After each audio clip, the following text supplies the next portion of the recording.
Jusqu'à ce jour, aucune loi ne régit les élections présidentielles et législatives de 2018, affirme le vice-président de la CENI, tandis que celle régissant la première élection présidentielle de la 4e République en 2013 a été élaborée un an plus tôt.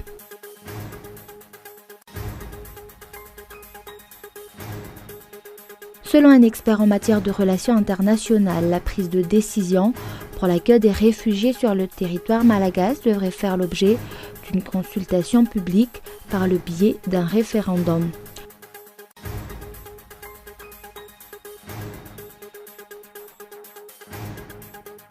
L'ouragan Irma poursuit sa course, il a été rétrogradé en catégorie 4 et se dirige vers la Floride.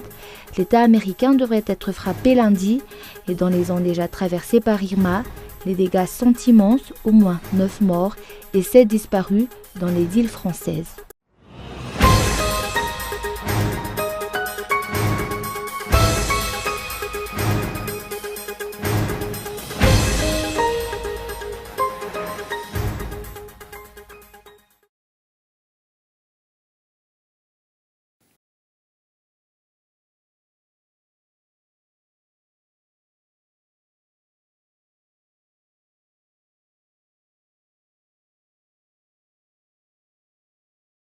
Bonsoir à tous et merci d'être fidèles à ce rendez-vous avec l'actualité en français sur Cool TV. À la une, jusqu'à ce jour, aucune loi ne régit les élections présidentielles et législatives de 2018, affirme le vice-président de la CENI, tandis que celle régissant la première élection présidentielle de la 4e République en 2013 a été élaborée un an plus tôt. Reportage de Feizou Rafal. Quelques mois avant les élections présidentielles et législatives de 2018, aucune loi n'a été promulguée ni élaborée jusqu'à aujourd'hui pour régir ces prochaines élections. La loi 2012-015 a été spécialement conçue pour régir la première élection présidentielle de la 4e République en 2013 et ne pourra plus être utilisée pour conduire la présidentielle de 2018.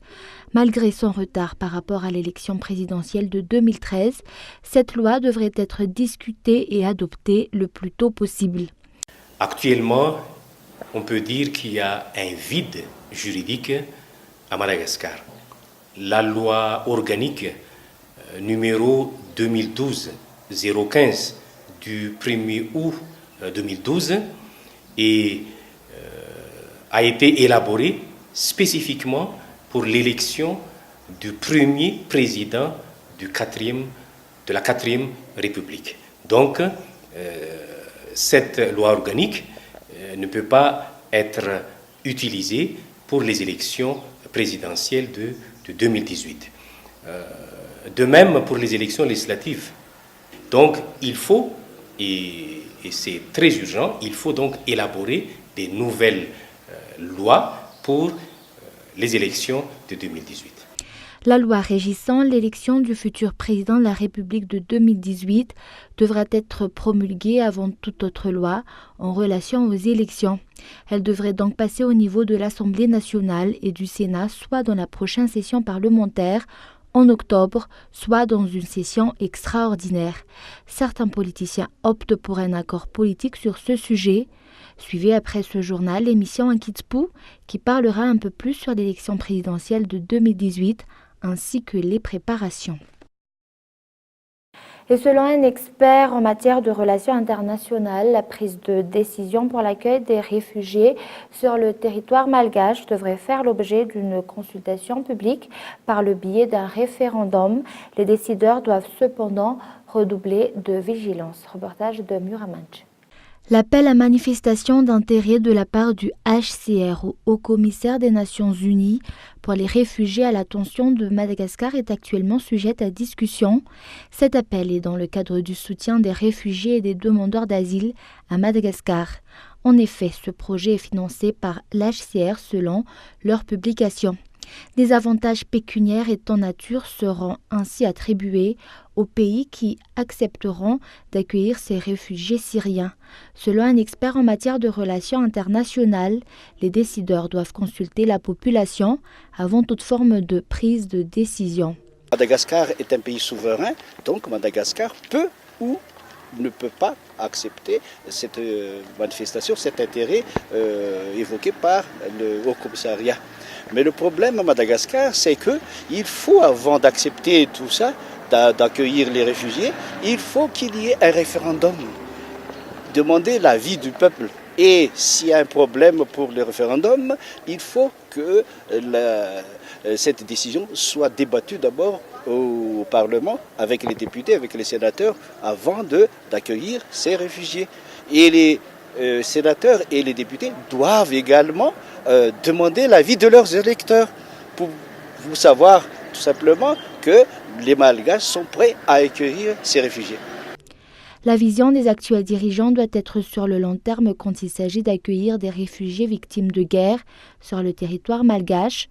Dans le monde des relations internationales classiques, les pays occidentaux refusent en principe d'accueillir les réfugiés pour diverses raisons et afin de prévenir une éventuelle crise. Le problème, c'est à long terme. Le problème pour l'accueil des réfugiés sur notre sol, le problème, c'est qu'il y aura certainement naturalisation des réfugiés. Donc, ils auront la nationalité malgache. Et le problème à Madagascar, c'est que eux, ils vont travailler également. Ils ont la possibilité d'avoir une protection sociale de la part du pays d'accueil.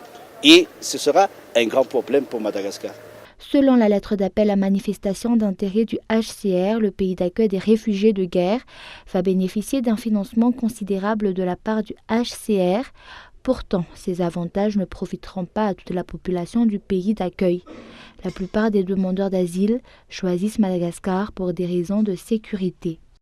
Et actualité économique, 2/3 des 30 000 entrepreneurs et propriétaires de grandes constructions ne paient pas d'impôts d'après les services impôts de différentes communes d'Analamangue. Cette étude a été effectuée auprès de 10 communes de la région Analamangue. Un taux de pression fiscale annuel de 11,5% en moyenne a été enregistré pour ces communes, contre 15% à 17% pour les communes d'Afrique. Le manque de redevabilité des dirigeants pousse les contribuables à être réticents. Mais également dans l'actualité de ce jour, abus de pouvoir, 3 personnes à Ambatulam, Piambananoun et Brickaville ont été enquêtées et mises en garde à vue après avoir revendiqué la protection de leur terrain. Reportage de Gaëtan Andiantelav. L'affaire de l'exploitation de graphite effectuée par la société des Metal et les revendications de la population d'Ambatulampi, commune Ambnanoun, district de Brickaville. Hier, 3 personnes ont été enquêtées auprès de la gendarmerie. Hier, vers 9h du matin, 3 personnes ont été convoquées et enquêtées auprès de la gendarmerie. Ces 3 personnes sont considérées comme Rayamandjin au sein de la commune. L'objet de l'enquête est la réponse aux revendications sur le paiement des amendes. Ils sont actuellement mis en garde à vue.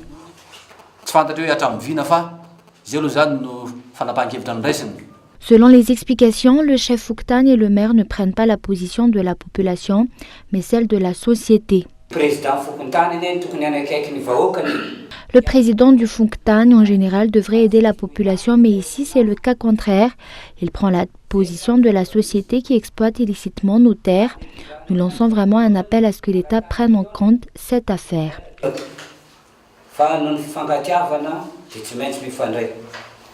3 points sont revendiqués par la population d'Ambatulampi, la compensation de leurs biens, une négociation et la fin de l'abus de pouvoir. La population demande également à ce que l'exploitation cesse compte tenu de ses effets néfastes dans la vie quotidienne. Et avant de passer aux actualités internationales, les actions de l'association Viva Malagas Miramiang se poursuivent. Ce jour, la commune rurale d'Ankadnanjin a eu sa part de fournitures scolaires à prix réduit. Les actions sociales ne se limitent pas seulement aux fournitures scolaires à bas prix, mais également les cours d'alphabétisation. Ce jour, les habitants d'Ankadnanjin ont aussi bénéficié d'une séance de consultation dentaire et de circoncision gratuite. Demain, ce sera au tour de la commune de Mainti.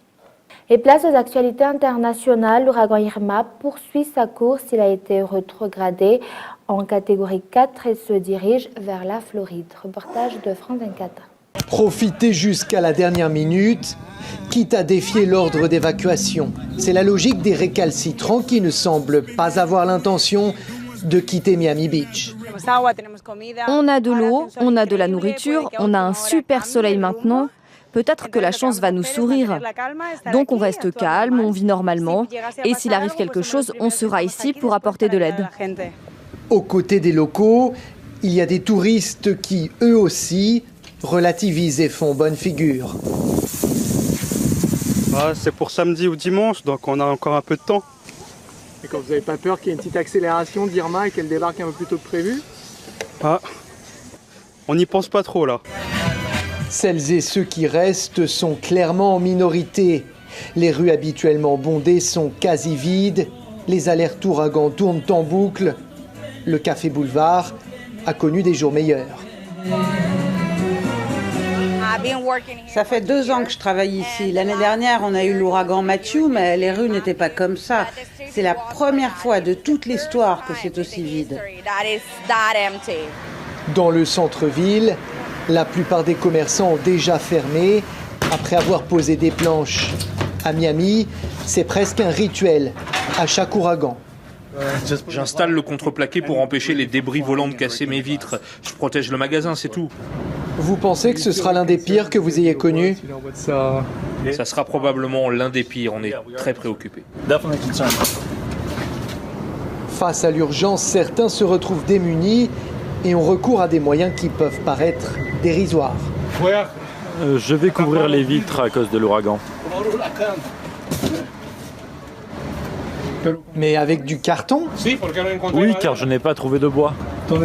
Mais il est où le bois? Pourquoi n'en avez-vous pas trouvé? Il n'y en a plus. Plusieurs des prévisions météorologiques placent Miami en plein cœur de la trajectoire de l'ouragan Irma. Et dans les zones déjà traversées par Irma, les dégâts sont immenses, au moins 9 morts et 7 disparus dans les îles françaises. Reportage de France 24. À mesure que les habitants découvrent leur île, ça a brûlé, oui, c'est vrai. Ils constatent l'ampleur des dégâts. Oh là là là là là. Rien n'a résisté. Les grilles de ces hôtels ont été arrachées. Certaines vitres soufflées. Le long de la route, des amas de ferraille tordus. Chaque côté de la route. Des débris un peu partout. Ici, les toits se sont envolés. Dans cet autre quartier, la plupart des bâtiments sont à terre. Ce container a été projeté juste par la force des vents. Certains viennent récupérer dans les décombres de leur maison les provisions qu'ils avaient faites avant le passage d'Irma. J'avais mis sur les tables tous mes frigos et ça n'a pas suffi malheureusement. Ici, il y avait un restaurant. Les murs ont tenu, mais les dégâts sont importants. C'est un monstre qui nous est arrivé sur la tête. J'ai tout perdu, ma maison, mon business, tout. On n'a plus rien, plus rien.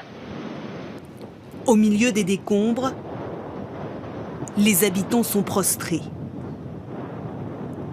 Ceux qui le peuvent partent se réfugier dans les quelques maisons de l'île encore debout. J'ai fait quelques cyclones, mais là, comme ça, c'est du jamais vu. Hein.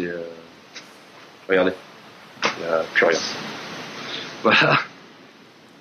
Combien de temps faudra-t-il pour relever cet amas de ruines? Du plus solide au plus léger, tous les bâtiments sont endommagés. Un peu partout, les habitants commencent à déblayer. Mais la tâche est immense. Pas d'électricité, très peu de communication possible. Certains habitants n'ont toujours pas réussi à parler à leurs proches. Et avant de se quitter, je vous rappelle les grands points de ce journal. Jusqu'à ce jour, aucune loi ne régit les élections présidentielles et législatives de 2018, affirme le vice-président de la CENI, tandis que celle régissant la première élection présidentielle de la 4e République en 2013 a été élaborée un an plus tôt. Et selon un expert en matière de relations internationales, la prise de décision pour l'accueil des réfugiés sur le territoire malgache devrait faire l'objet d'une consultation publique par le biais d'un référendum. Et enfin, l'ouragan Irma poursuit sa course. Il a été rétrogradé en catégorie 4 et se dirige vers la Floride. Et dans les zones déjà traversées par Irma, les dégâts sont immenses, au moins 9 morts et 7 personnes disparues. Et voilà, c'est la fin de ce journal. Merci de votre fidélité. Au revoir et bonne soirée à tous.